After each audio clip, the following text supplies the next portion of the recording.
করেছো বদনাম। টালিউড অভিনেত্রী স্বস্তিকা মুখার্জি বরাবরই তার স্বতন্ত্র ব্যক্তিত্ব ও সোজাসাপটা স্বভাবের জন্য আলোচনায় থাকেন।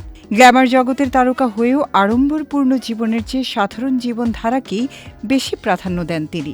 আর তাই ব্যক্তিগত গাড়ির বিলাসিতা ছেড়ে অনেক সময় তাকে সাধারণ মানুষের মতো অটো কিংবা বাসে যাতায়াত করতেও দেখা যায়। নিজের এই সাদামাটা জীবনবোধের কারণেই ভক্তদের কাছে তিনি বরাবরই আলাদা ও অনন্য। সম্প্রতি ভারতীয় গণমাধ্যমে দেওয়া এক সাক্ষাৎকারে সেলিব্রিটি শব্দটি নিয়ে নিজের তীব্র আপত্তির কথা জানিয়েছেন স্বস্তিকা মুখার্জি। অভিনেত্রীর ভাষায়, আমি নিজেকে সেলিব্রিটি মনে করি না।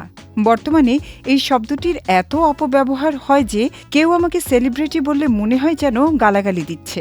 স্বস্তিকা আরও জানান, মানুষ তাকে শিল্পী, অভিনেত্রী, নারী কিংবা একজন সাধারণ মানুষ যে কোনো পরিচয়ে ডাকলে তিনি খুশি হন, কিন্তু সেলিব্রিটি পরিচয়ে পরিচিত হতে তিনি মোটেও স্বাচ্ছন্দ্য বোধ করেন না। এই অভিনেত্রীর মতে, বর্তমান সামাজিক যোগাযোগ মাধ্যমের যুগে সেলিব্রিটি তকমাটি পাওয়া খুব সহজ হয়ে গেছে। স্বস্তিকা বলেন, এখন সবাই সেলিব্রিটি, কেবল কিছু ফলোয়ার থাকলেই তাকে সেলিব্রিটি বা ইনফ্লুয়েন্সার বলা হচ্ছে, কিন্তু তারা আসলে সমাজকে কী দিয়ে ইনফ্লুয়েন্স করছেন তা আমার জানা নেই।